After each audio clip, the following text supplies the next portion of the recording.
What's up, chat? Welcome back to my channel. I'm just doing a weekly recap of the Asia strategy that we've been doing. All right, so you know how the rules work. You get in the first 5 minute candle, you put your stop loss at either the top of the wick or bottom of the wick, depending on if it's a long or a sell. If it's a long, then you're putting your stop loss at the bottom of the wick of the candle. If it's a short, you're putting your stop loss at the top of the wick for a candle, and you're allowed one re-entry. All right. If it's a big loss, you might not feel comfortable getting it back into it again. So for me, I took one loss and I just walked away for the night, and then waited for the next night throughout the week. We did catch some wins. I did get out on a few TP1s this week. However, that's not how the strategy is supposed to work. You're supposed to hold it all the way through throughout the night and just start trailing your stop loss by 2 TPs. All right. But we'll go over it real quick on how it went. So if you look here, Sunday on November 16th, we had a huge sell candle, right? Bearish candle. Well, that was about a $2,100 candle. And we got in and it instantly went and hit our stop loss. All right. So for $2,100, I was like, I'm not going to get in anymore. So I'll just wait for the next night. All right. So we go over to Monday night, Tuesday trading day. We ended up having a bullish candle. It hit stop loss right away, minus 915. I did get back in whenever it tapped in right here at about 640, and we ended up hitting stop loss again. All right, so for that night, we ended up having an 1830 loss. So far this week, that's $3,930. All right. Now let's go on to this next day, right? Or Tuesday night, Wednesday trading day. We ended up having a very bullish candle. All right. We ended up hitting TP1 for 920. I did get out, but if you did not get out, like if you actually held on to the rules the way it was supposed to be done, you would have hit stop loss for $920. If you would have got back in right here on this candle on the re-entry, it would have went and hit your stop loss almost immediately.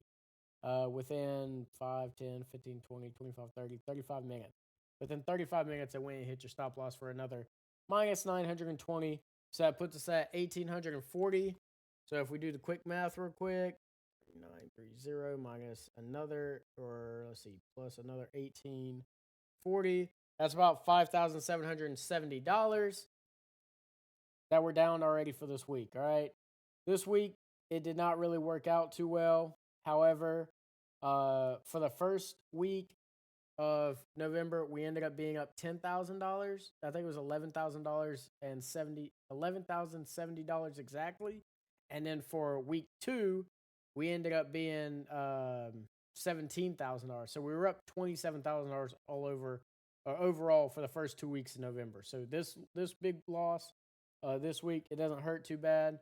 For Wednesday night, Thursday trading day, we did get into a bullish candle, and we ended up running up all night.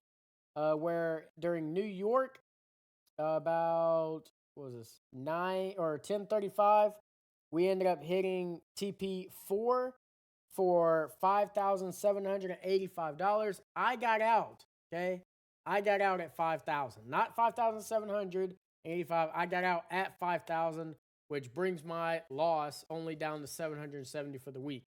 However, if you did this strategy correctly and you moved your stop loss to TP2, you would have made $2,660 for the week.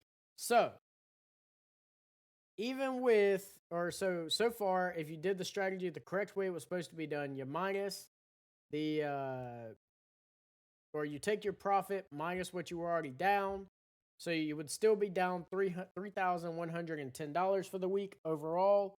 And then let's go on to Thursday night, Friday trading day. So we had a bearish candle, right?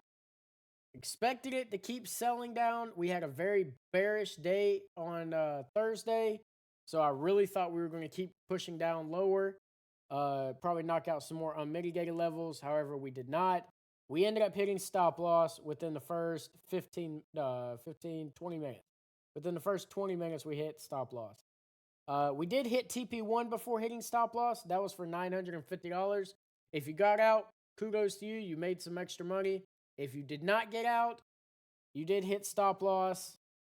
Freaking sucks. You put a re-entry, and the re-entry also hit stop loss within 5, 10, 15, 20, within 20 minutes as well at 3:05 in the morning. All right. So overall, that was minus 1900. So we do 1900.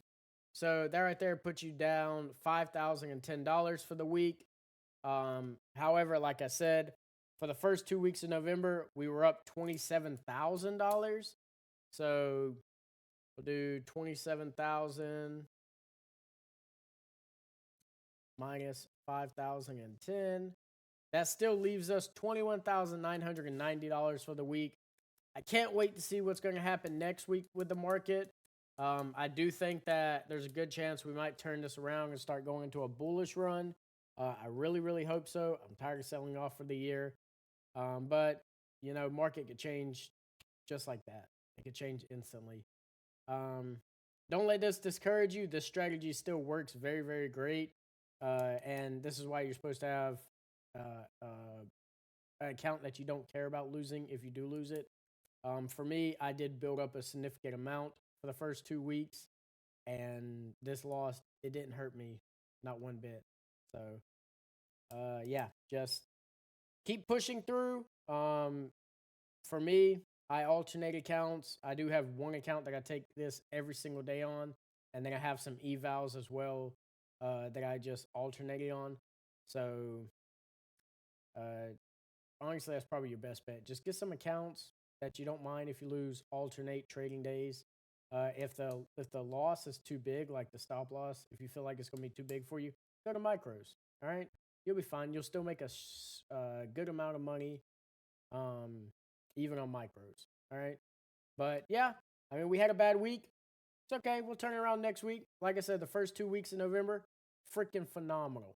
So these next two, or this week and next week, even if we have a losing week next week, it's not going to hurt us as bad. All right. We'll still be up a lot for November. But overall, on that, I hope you all have a great weekend, a great Saturday, and I can't wait to see you on tomorrow night or Sunday night. Thank you so much. Hope you have a great weekend. Bye.